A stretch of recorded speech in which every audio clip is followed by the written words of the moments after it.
Welcome to Sudarshan classes से। आज हम पढ़ेंगे 7th क्लास का चैप्टर 4 एयर। स्टार्ट करते हैं।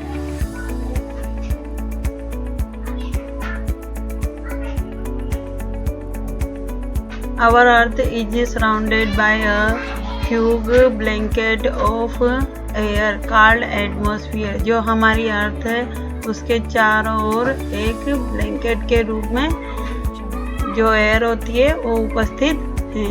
All living beings on this earth depends on the atmosphere for their survival। और जो जितने भी जीव जंतु हैं वो अर्थ के ऊपर एटमॉस्फेयर है उस पर निर्भर करते हैं। It provides us air we breathe and protect us from the harmful effects of the sun rays। और जो हमें एयर होती है वो ब्रीथ देती है और हार्मफुल इफेक्ट होते हैं सन के उनसे भी हमें बचाता है atmosphere. Without this blanket of protection we would be baked alive by the heat of the sun during days and get frozen during night। और जैसे ये विदाउट एटमॉस्फेयर के हम जो दिन का टाइम होता है उसमें अधिक गर्मी फील कर सकते हैं या इतनी सन की रेज होती है कि हम बेक्ड मतलब हमारा जो कलर वगैरह ये सब बेक्ड पक सकता है। लेकिन जब इसकी अनफ्रीजेंस में सन के अनफ्रीजेंस में जो एटमॉस्फेयर है वो जम जाएगा अगर एटमॉस्फेयर उपस्थित नहीं होगा। So it is this mass of air that has made the temperature on the earth liveable. और जो ये मास ऑफ एयर है ये हमें लिवेबल एटमॉस्फेयर प्रोवाइड करता है।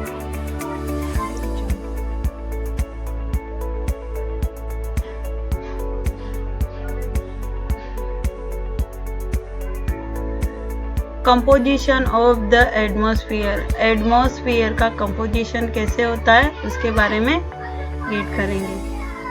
Do you now that the air we take in while breathing is actually a mixture of many gases. जो air हम ग्रहण करते हैं उसके अंदर बहुत सारी गैसें मिक्स होती है। जैसे nitrogen and oxygen are two gases which make up the bulk of the atmosphere. और नाइट्रोजन और ऑक्सीजन ऐसी गैसें हैं जो सबसे ज़्यादा मात्रा में एटमॉस्फेयर में पाई जाती है। Carbon dioxide, helium, ozone, argon and hydrogen are found in lesser quantities apart from these gases. और जो helium, carbon dioxide, ozone, argon और हाइड्रोजन गैसें होती है इनकी जो क्वांटिटी होती है एटमॉस्फेयर में बहुत कम होती है। Tiny dust particle are also present in air. और टीनी डस्ट मतलब छोटे छोटे डस्ट के कण भी एटमॉस्फेयर में उपस्थित होते हैं या एयर के अंदर होते हैं।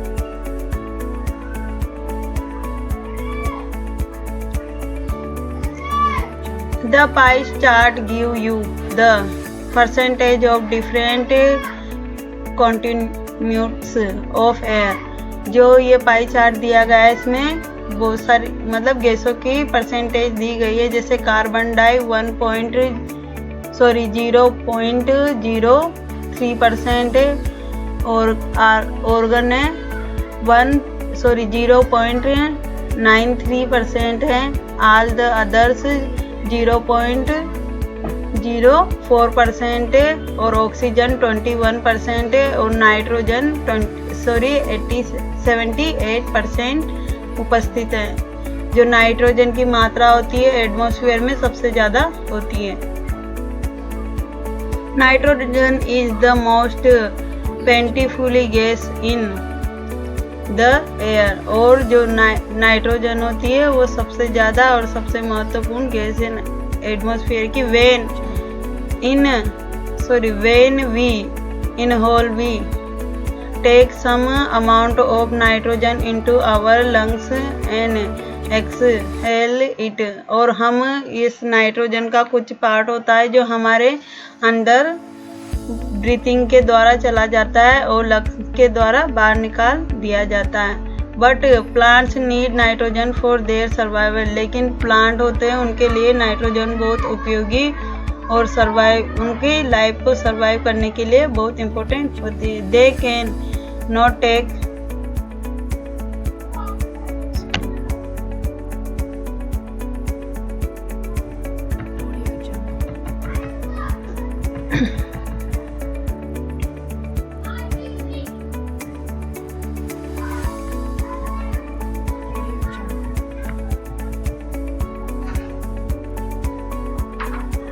दे can not take nitrogen directly from their air, और जो मतलब प्लांट होते हैं वो नाइट्रोजन को एयर से डायरेक्टली नहीं लेते। Bacteria that live in the soil and roots of some plants take nitrogen from the air and change its from so that plants can use it, और जो मतलब प्लांट होते हैं इनको बैक्टीरिया के माध्यम से, रूट्स के माध्यम से अपने अंदर लेते हैं, और ये प्लांट के लिए सबसे यूजफुल गैस है nitrogen. Oxygen is the second most प्लेंटिफुल gas in the air, और सबसे सेकंड जो मोस्ट इम्पोर्टेंट गैस है वो ऑक्सीजन है एटमॉस्फेयर में। Humans and animal take oxygen from the air as they breathing. Green plant produce oxygen during photosynthesis. In this way, oxygen contained in the air remains contains। जो oxygen gas होती है वो human और animals के द्वारा breathing के through अपने अंदर ली जाती है, और इसको प्रोड्यूस ग्रीन प्लांट करते हैं।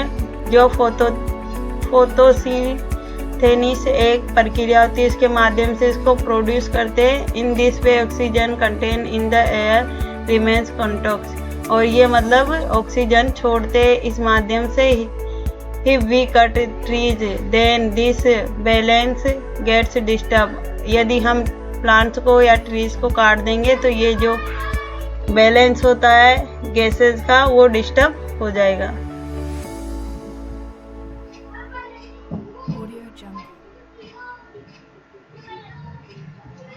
Carbon dioxide is another important gas. Carbon dioxide third important gas है। Green plants use carbon dioxide to make their food and release oxygen, और जो ग्रीन प्लांट होते हैं वो अपना फूड बनाने में कार्बन डाइऑक्साइड का उपयोग करते हैं और ऑक्सीजन को निकालते हैं। ह्यूमंस और एनिमल्स रिलाइज कार्बन डाइऑक्साइड, और ह्यूमंस और एनिमल कार्बन डाइऑक्साइड निकालते हैं।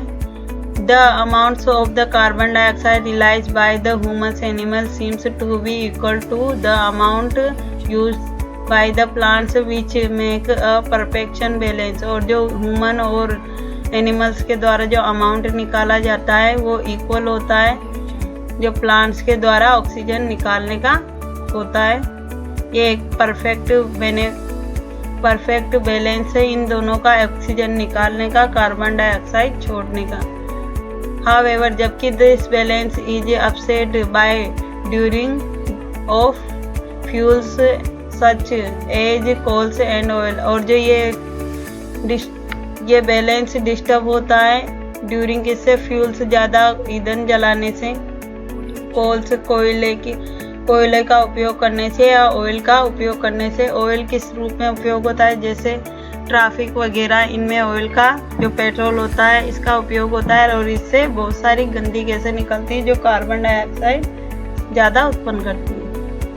दे added billions of tons of carbon dioxide into the atmosphere each other, और ये बिलियंस मतलब बहुत सारे मात्रा में कार्बन डाइऑक्साइड निकालते। एज अ रिजल्ट, इसके रिजल्ट या इसके परिणाम स्वरूप the increased volumes of carbon dioxide is affected the earth, water and weather and climate। और जो ये कार्बन डाइऑक्साइड ज़्यादा निकालने का जो ये तरीका है, मतलब ये जो है कार्बन डाइऑक्साइड ज़्यादा निकलती है तो इससे क्लाइमेट और वेदर दोनों में दोनों को इफेक्ट होता है।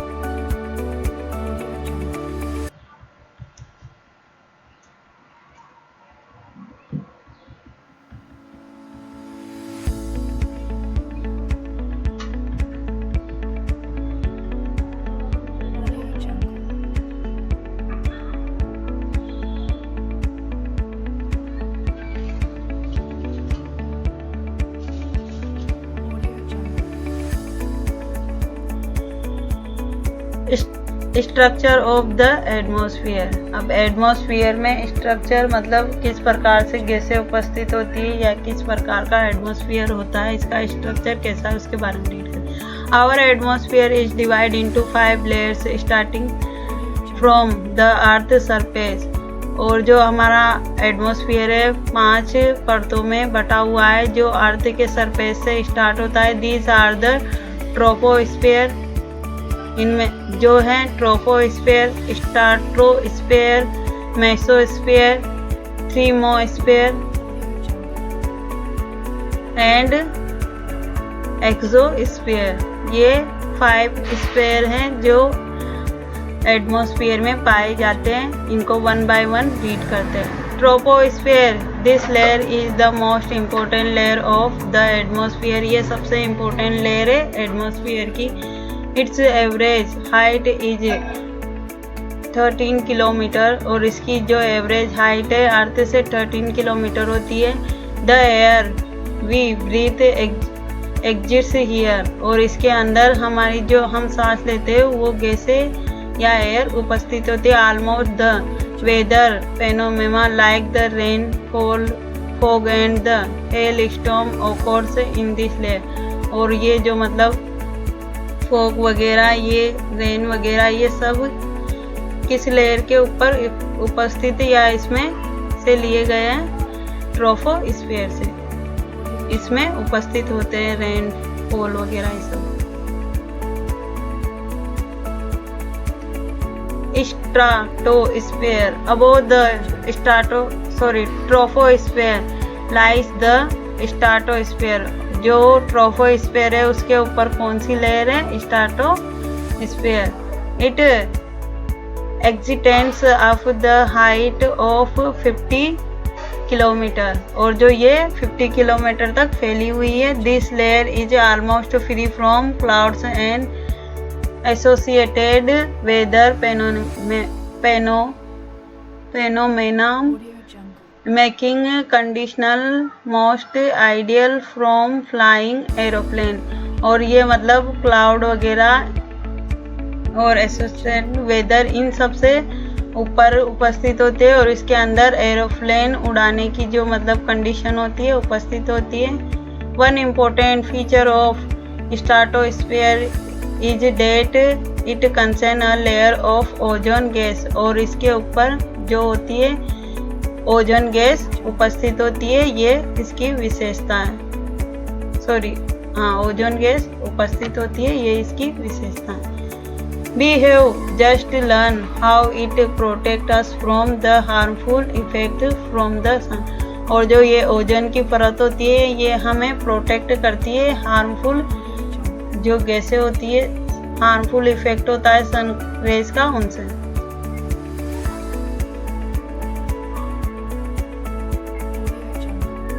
Mesosphere, this is the third layer of the atmosphere. It lies above the stratosphere. It extends up to the height of 18 km. Meteorites burn up in this layer on entering from this space। और जो ये mesosphere है ये stratosphere के ऊपर उपस्थित होती है और ये 80 किलोमीटर तक फैली हुई है। और मेट्रोरॉइड बर्न्स, और जितने मेट्रोरॉइड्स बर्न्स होते हैं, मेट्रोराइड्स जितने बर्न्स शुद्र होते हैं ना, वो इसमें उपस्थित होते हैं, इनके अंदर एंटर करते हैं और ये स्पेस मतलब अंतरिक्ष में एंटर करने का एक जरिया है।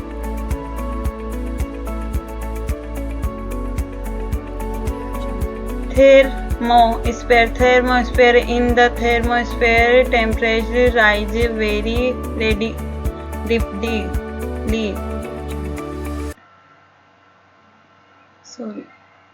Thermosphere temperature rises very rapidly with increasing height. और इसकी जो हाइट होती है बहुत अधिक होती है। Ionosphere is a part of this layer और ionosphere भी इस लेयर का पार्ट है। It exists between और ये उपस्थित होती है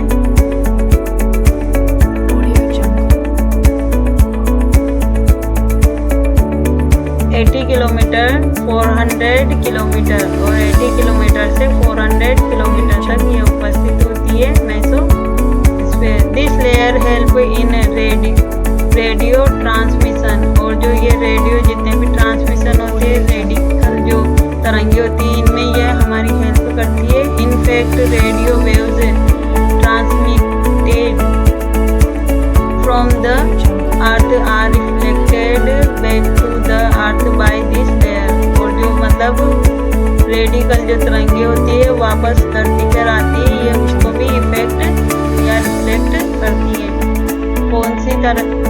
कौन सी layer? Mesosphere. Exosphere the uppermost layer of the atmosphere is known as exosphere. जो एक्सोस्फीयर होती है ये एटमॉस्फेयर की सबसे ऊपर वाली परत होती है। This layer has very thin और ये बहुत पतली लेयर है। Light gases like helium and hydrogen floated into the space from here और यहाँ पर उपस्थित होती है या अंतरिक्ष में जो मतलब गैसें उपस्थित होती है इसके अंदर पाई जाती है हीलियम और hydrogen.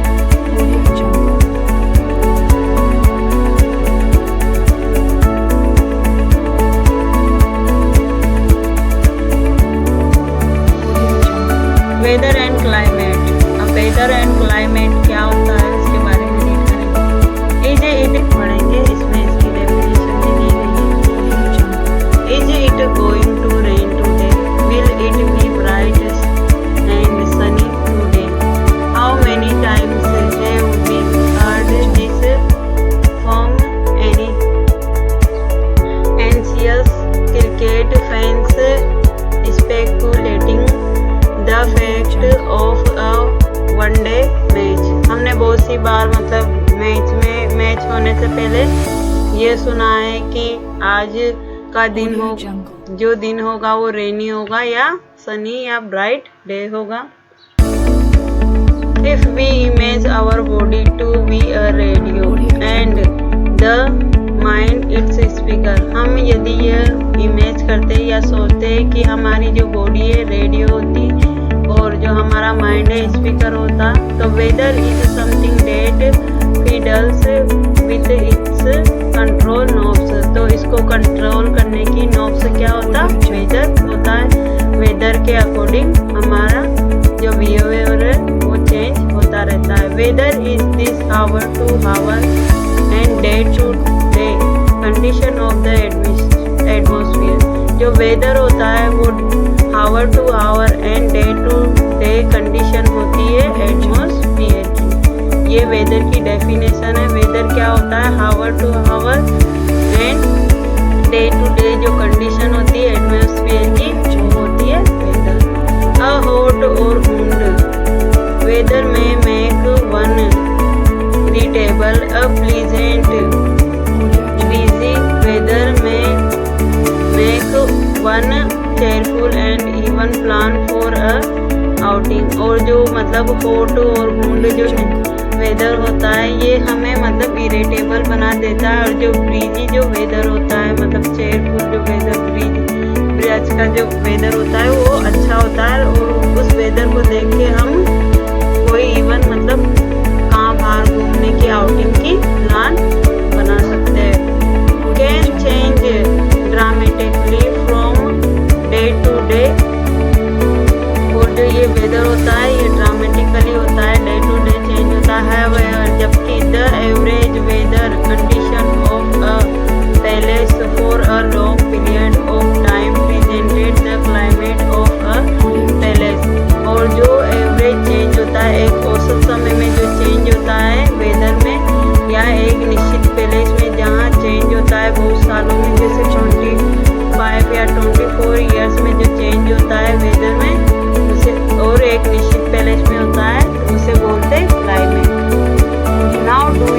Understand why we have daily weather forecast. अब आप लोग समझ चुके होंगे कि वो वेदर फोरकास्ट क्या होता है और क्लाइमेट क्या होता है।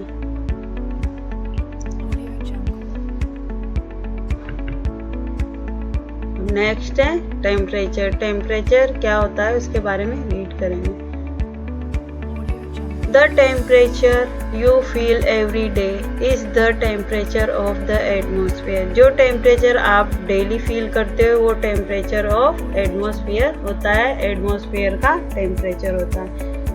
The degree of hotness and coldness of the air is known as temperature. ये टेम्परेचर की डेफिनेशन है, जो मतलब हॉट और कोल्ड डिग्री में जो एयर को नापा जाता है या जाना जाता है उसे टेम्परेचर बोला जाता है। The temperature of the atmosphere change not only between day and night but also from season to season. Summer are hotter than winter. और जो टेम्परेचर होता है ये इसमें डे और रात को ही डे और रात को ही चेंज नहीं देखा जाता, इसमें सीजन टू सीजन भी चेंज देखा जाता है। जैसे समर से मतलब विंटर से अधिक हॉट समर होता है, ये जो क्या है ये सीजन टू सीजन चेंज है। An important factor that influence the distribution of the temperature is isolation. Isolation जो होता है वो टेम्परेचर को इन्फ्लुएंस मतलब प्रभावित करता है। Isolation is the incoming solar energy encrypted by the earth. और जो मतलब इसोलेशन होता है ये सूर्य के द्वारा या सौर ऊर्जा से प्राप्त किया जाता है। इसोलेशन का मतलब होता है आपतन, जो अर्थ पे मौजूद होता है ये सोलर एनर्जी होती है या सूर्य से प्राप्त होता है। The amount of insolation decrease from the equator toward the poles therefore the. और जो इसोलेशन का अमाउंट होता है वो मतलब इक्वेटर के ऊपर जाने से पोल की तरफ जाने पर घट जाता है।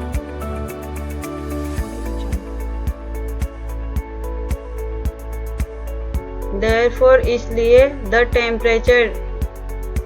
temperature decrease in the same manner। और टेम्परेचर भी इसी प्रकार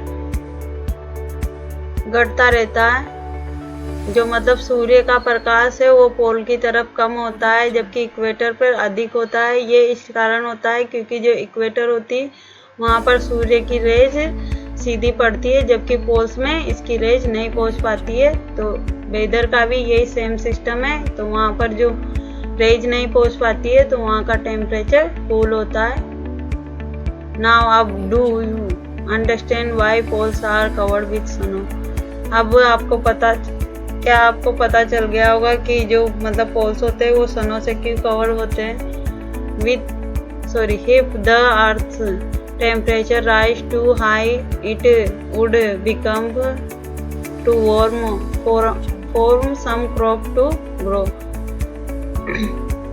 अगर जो मतलब टेम्परेचर हाई होगा अर्थ का तो कुछ फसलें ऐसी होती है जो इस टेम्परेचर को सहन नहीं कर पाती और नहीं उग पाती है।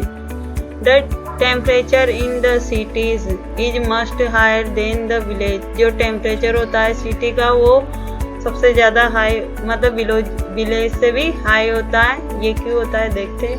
The concrete and the metals in building and the asphalt of roads get heated up during the day। this heat is realized during the night।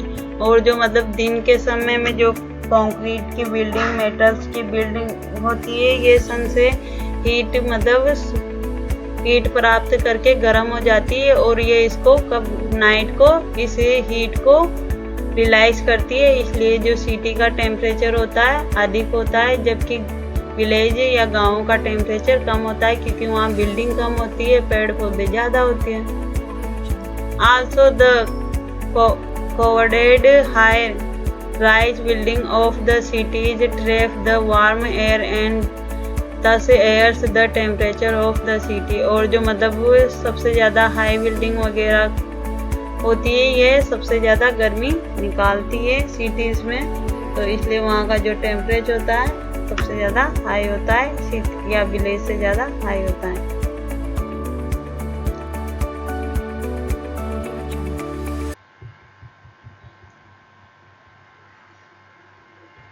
Air pressure. You will be surprised to know that air above us pressures us with a great force on our bodies। जो मतलब air का जो pressure, आप ये जानकर surprise या आश्चर्यित हो जाएंगे, जो एयर का जो मतलब प्रेशर होता है ये हमारी बॉडी को भी फोर्स करता है। हाउएवर जबकि we don't even feel it, और जबकि हम इसको फील भी नहीं कर पाते। दिस इज बिकॉज, ये इसका कारण है, the air pressure has from all direction and our body exert a controller pressure. और जो मतलब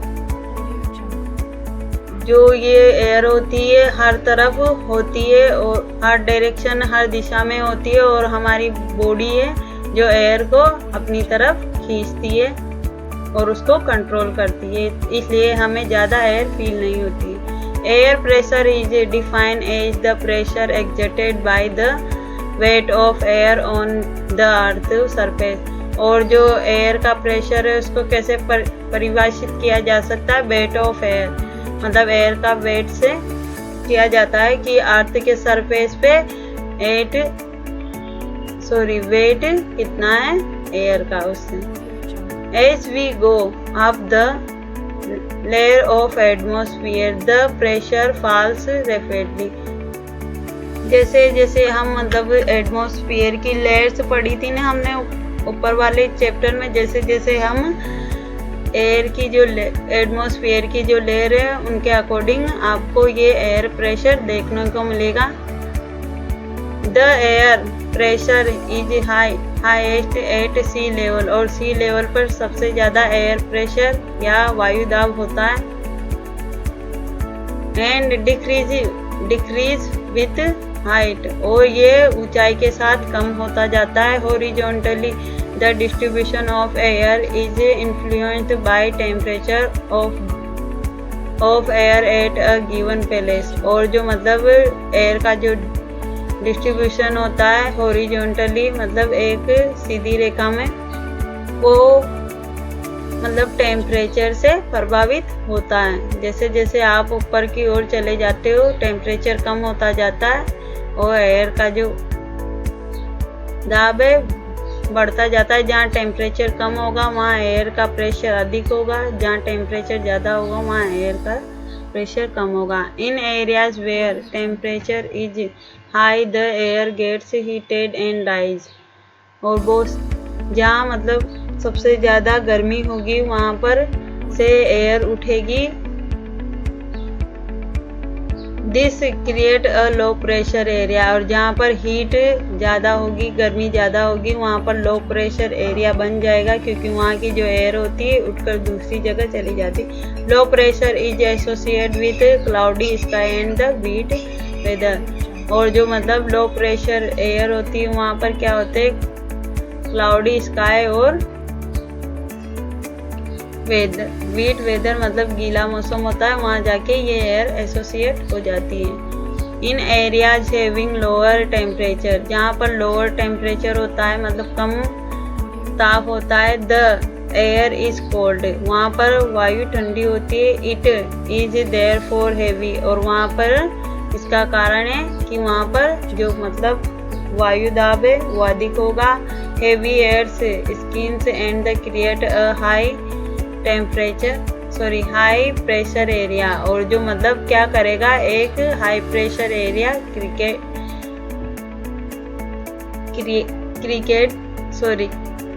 क्रिएट्स करेगा।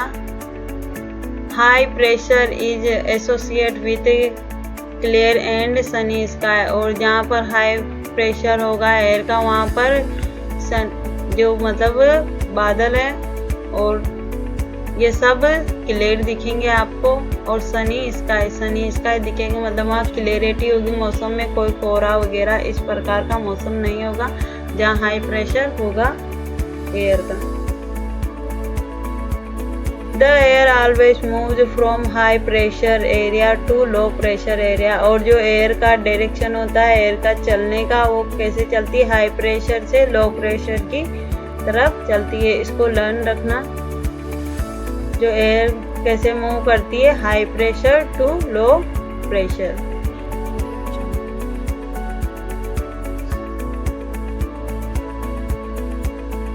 अब विंड क्या होती है इसके बारे में रीड करते हैं।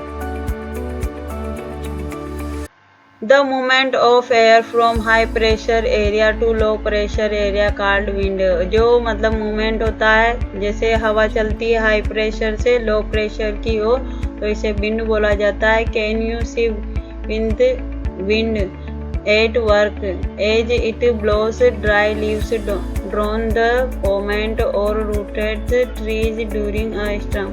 आप विंड को देख सकते हो जब मतलब एक स्ट्रमी हवा चलती है, बहुत तेज हवा चलती है, जो पत्तियां होती है वो उड़ने लग जाती है और रूट्स वगैरह भी उड़कर अपरूटेड मतलब वहाँ पर स्थित होती है, जो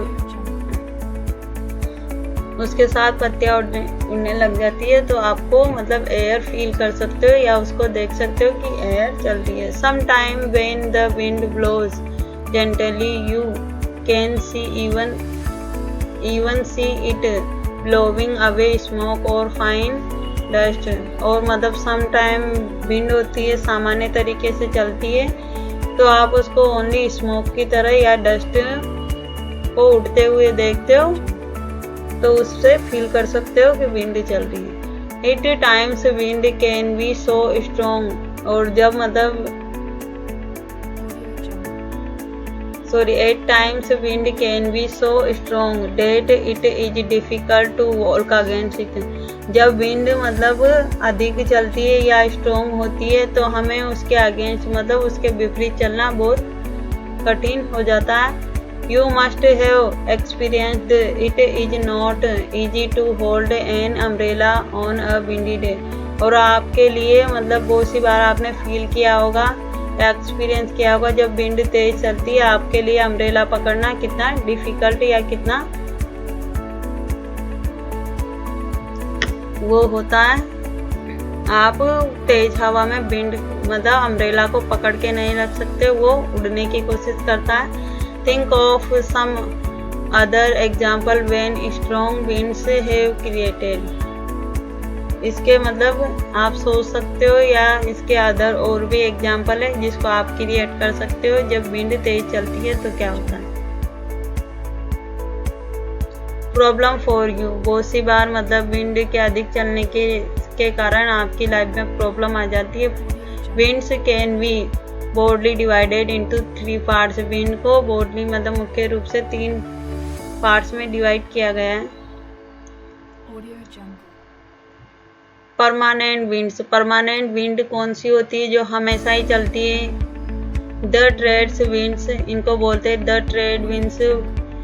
वेस्टर्लाइज and the easterlies are the permanent winds. और जो वेस्ट से चलती है और ईस्ट से चलती है हवा, वो क्या होती है, परमानेंट विंड होती है। Those flow constantly through out the year in a particular direction. और हर जगह ये जो विंड होती है लगातार चलती है, साल में पूरे साल चलती है और हर डायरेक्शन में चलती है, इसे बोलते हैं परमानेंट विंड्स। सीजनल विंड्स क्या होती है, these winds change their direction in different season. और जो मतलब सीजन के अकॉर्डिंग अपनी डायरेक्शन में चेंज कर लेती है, अपनी दिशा बदल लेती है, इस प्रकार की विंड को बोलते हैं सीजनल विंड। और इसका एग्जाम्पल दिया गया है मानसून इन इंडिया। जो मानसून की जो विंड आती है इंडिया में, इसका एग्जाम्पल उसे दिया गया है, या अपना डायरेक्शन सीजन के अकॉर्डिंग चेंज कर लेती है। Local winds, these blow only during a particular period of day और year in a small area. मतलब किसी निश्चित एरिया या किसी निश्चित दिनों में जो चलने वाली हवा होती है, उनको बोलते हैं लोकल विंड्स, जो एक विशेष क्षेत्र में ही चलती है। For example land and sea breeze, और जो लैंड और सी ब्रिज में जो हवाएं चलती है, इसके एग्जाम्पल है। Do you recall the hot and dry local winds of northern plains of India. और आप इसको मतलब बता सकते हैं जो नॉर्दर्न इंडिया में, या क्या बोलते हैं उसको, नॉर्दर्न इंडिया में जो हॉट और ड्राई विंड चलती है, इट इज कॉल्ड लू। इसके क्या बोला जाता है? लू बोला जाता है, जो नॉर्दर्न इंडिया में चलती है।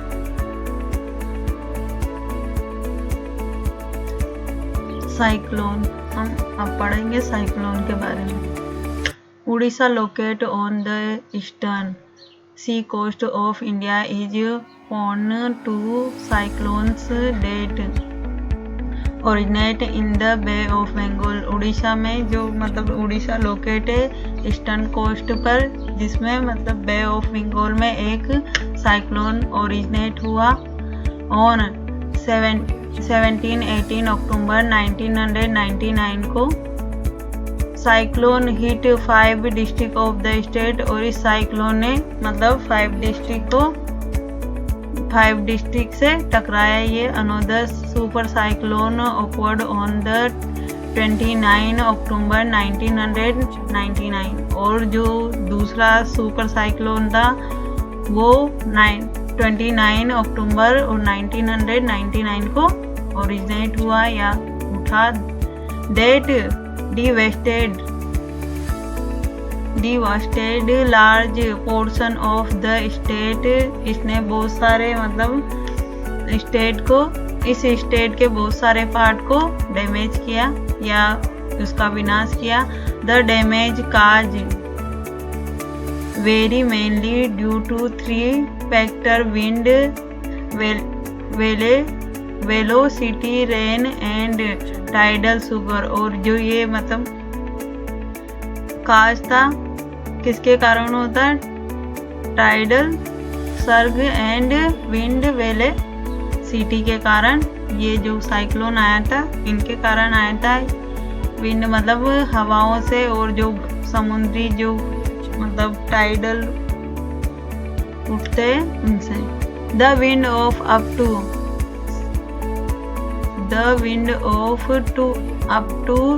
260 kilometre per hour lasted for over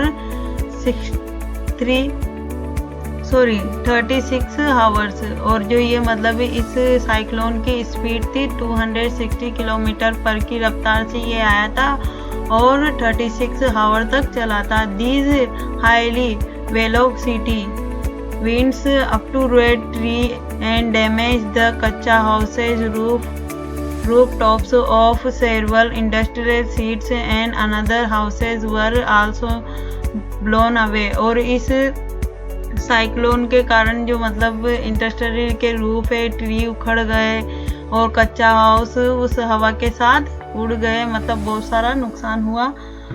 power supply and the telecom lines snapped completely. और जो पावर सप्लाई वो टावर वगैरह होते हैं वो भी उखड़ गए और विंड के साथ उड़ गए। Heavy rain awkward under the influence of the cyclone for the 3 days continuously. और इस साइक्लोन के कारण 3 दिन तक हेवी रेन मतलब बहुत तेज बारिश हुई लगातार। These rain led to flooding in the major rivers of Orissa. और इस रिवर के कारण मतलब इस बारिश के कारण जो उड़ीसा की मेजर रिवर थी मेन, उनमें बाढ़ आ गई। The cyclone winds cause tidal waves that shifted 20 km inland and brought massive destructions to the coastal area। जो मतलब ये इतनी भारी मतलब जो बारिश हुई इससे जो सी के पास के जो कोरिया एरिया थे उनमें भी नुकसान हुआ और मतलब उनको भी इस कारण। और जो ये साइक्लोन है वेव जो मतलब जो सी वेव है उनमें शिफ्ट हो गया।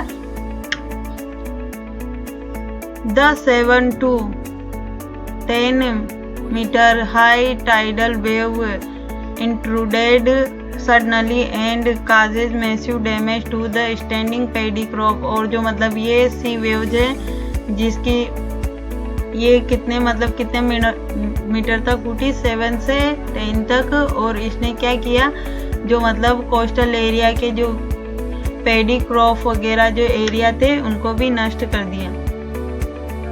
और जो ये अचानक उठा था साइक्लोन।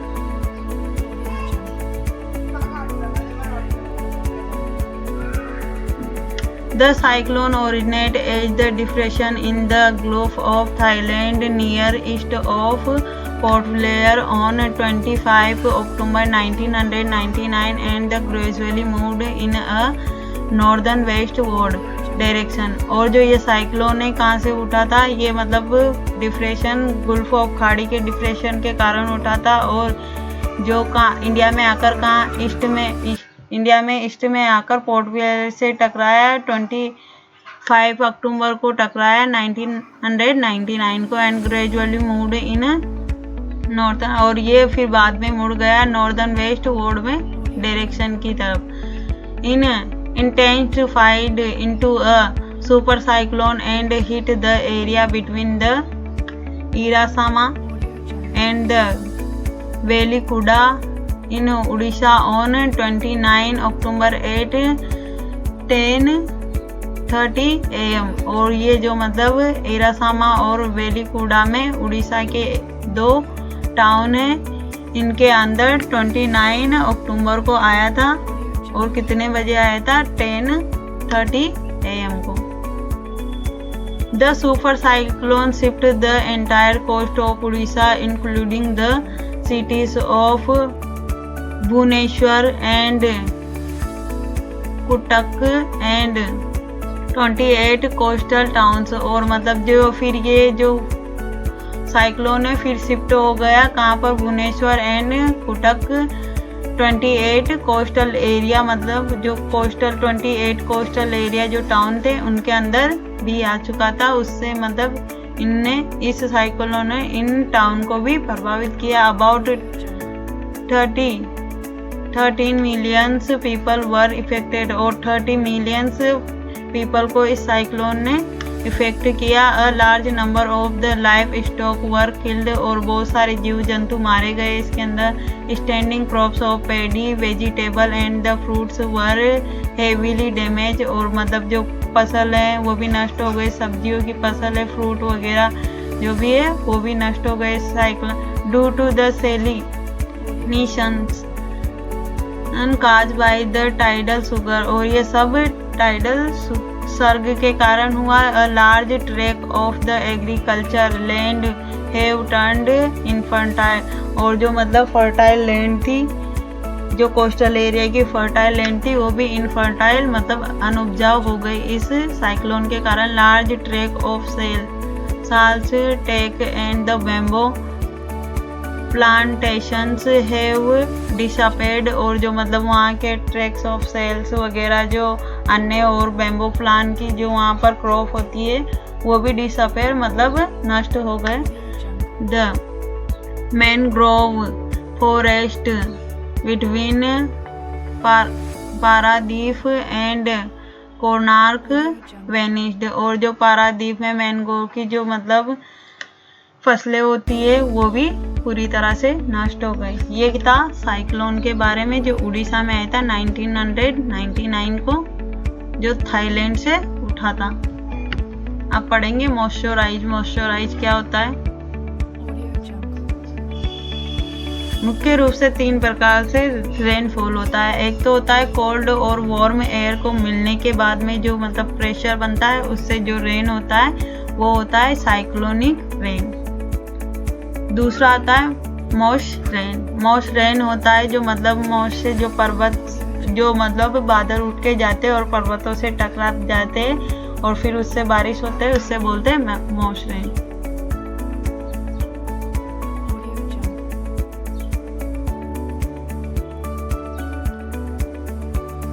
सेकंड है orographic rainfall. Orographic rainfall moisture के कारण होता है। जो मॉइस्चराइज मतलब उठ के पर्वतों की घाटियों से पर्वत पर्वतों की पीक से टकराते हैं और उनसे बारिश होती है, वो होता है orographic rainfall.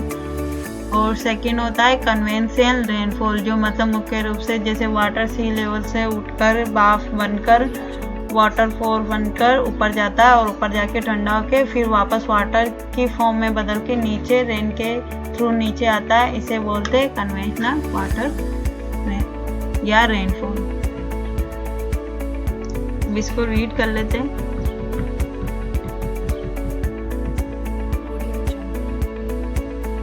When water evaporate from land and different water bodies, it becomes water vapor। मतलब जो वाटर होता है वो evaporate होता है डिफरेंट वाटर बॉडीज में, लैंड से उठता है।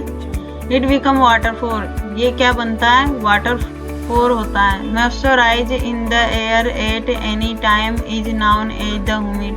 और जो मॉइस्चराइज नमी की जो मात्रा होती है एयर में उसे क्या बोलते हैं? ह्यूमिडिटी बोलते हैं, या उसे ह्यूमिडिटी के नाम से जाना जाता है। When the air is full of the waterfall we called it a humid day. और जब मतलब ये वाटर होता है, एयर होती है, वो वाटर बिफोर से भर जाती है, मतलब उसके वाटर की मात्रा उसमें ज़्यादा हो जाती है, तो उस डे को क्या बोलते हैं? ह्यूमिड डे या उमस का जो दिन होता है वो बोलते हैं। As the air gets warmer its capacity to hold the water vapour increase and so it becomes more and more humid. और जब मतलब हवा गर्म होती है तो इसमें वाटर बिफोर की जो मात्रा होती है इंक्रीज होती है, मतलब बढ़ती है, और वो अधिक से अधिक वाटर अपने साथ ले देती है और उसको ह्यूमिड कर देती है। ऑन अ ह्यूमिड डे, एक humid day clothes take longer to dry and the sweat from our body does not evaporate easily making us feel very uncomfortable. और जब मतलब जो ह्यूमिड डे होता है इसमें जो कपड़े होते हैं वो भी सूखने में बहुत टाइम लेते हैं, एंड जो हमारी बॉडी में पसीना होता है वो भी इवोपरेट मतलब सूखने में बहुत ज़्यादा टाइम लगता है। ये इसलिए होता है क्योंकि जो हवा में पहले से वाटर की मात्रा उपस्थित होती है, इस कारण वो वाटर ग्रहण नहीं कर पाता है और जो क्लॉथ होते हैं वो भी लेट सूखते हैं, और जो हमारा स्वेट होता है वो भी इवोपरेट नहीं हो पाता क्योंकि उसमें पहले से ही वाटर की मात्रा है एयर में। When the water before rise, it started cooling the water before condenses, causing formation of droplets of water. Clouds are just masses of such water droplets. When these droplets of water become too heavy to float in air, they have come down a precipitations। जब मतलब ये water before उठते हैं, starting cooling और ठंडा होने लगते हैं, the water before condensing causing formation of the droplet water, और ये बूंदों के माध्यम से नीचे आना स्टार्ट करते हैं। Clouds are just masses of the such water droplet, और क्लाउड ये क्लाउड के रूप में मतलब जम जाते हैं, या मतलब इनका माध्यम होता है ये। When these water drops water become too heavy float in air, और जब मतलब ये वाटर की मात्रा एयर में ज़्यादा हो जाती है, then फिर they come down and precipitation, और ये बारिश के रूप में नीचे आ जाते हैं, या एक मतलब निश्चित वाटर होने के कारण जो बादल होते हैं बारिश करना स्टार्ट कर देते हैं। Jet planes flying in the sky heavy a white trail behind them, और जो जेट प्लेन्स होते हैं मतलब इस प्रकार की जो हवाएं होती है ड्राई फ्लाइंग करती है स्काई में, leaves a white trail behind, और एक वाइट प्रकार की रेखा बनाती है स्काई में। The moisture from their engines condense we see trial of this condense moisturize for some times when there is no air movement of disturb it. और मतलब जो मतलब ये लाइन दिखती है इसको कोई डिस्टर्ब नहीं कर सकता, मतलब वाटर जो मॉइस्चराइज की मात्रा होती है। वी सी ट्राइडल ऑफ द कंडेंस मॉइस्चराइजर, और आप मतलब इस प्रकार के ट्रायल स्काई में देखते हो तो इसको डिस्टर्ब करने की मतलब इस मूवमेंट को कोई डिस्टर्ब नहीं कर सकता, एयर भी या वाटरफॉल भी।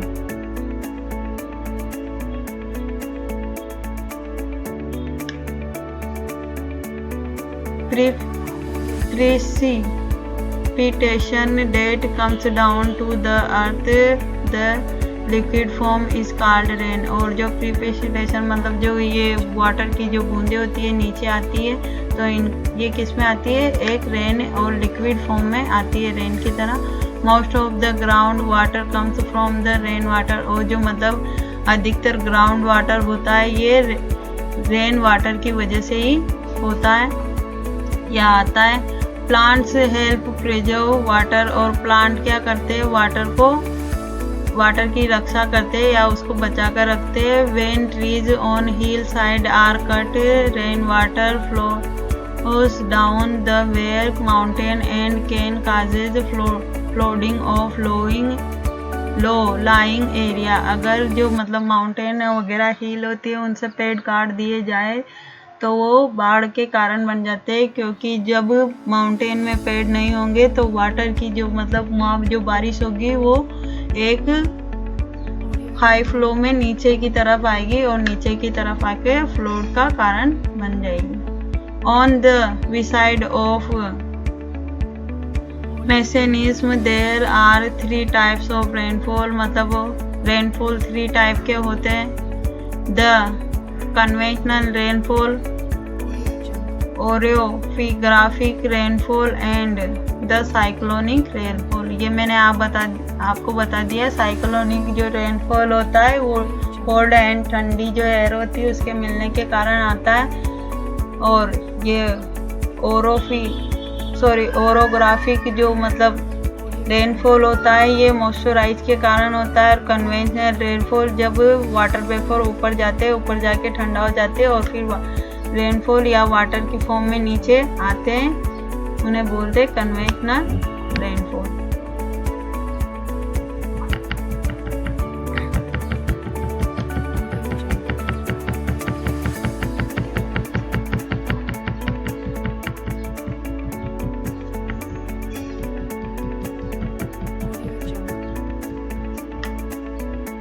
Rainfall is very important for the survival of plant and animal. Rainfall जो वाटर मतलब बारिश होती है वो बहुत ज़्यादा महत्वपूर्ण होती है एनिमल और प्लांट्स के लिए। It's bring fresh water to earth surface, और ये हमारी जो सरफेस अर्थ का सरफेस होता है इस पर फ्रेश वाटर लाती है।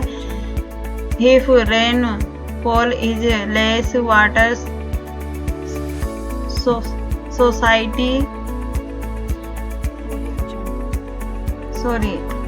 scarcity and drought occur. On the other hand it is more flood take place, और मतलब इसकी जो मात्रा होती है फ्लोड्स पहले इसमें चेंज हो जाती है। Thank you for watching my video. ये चैप्टर यहीं फिनिश होता है। Please subscribe my channel.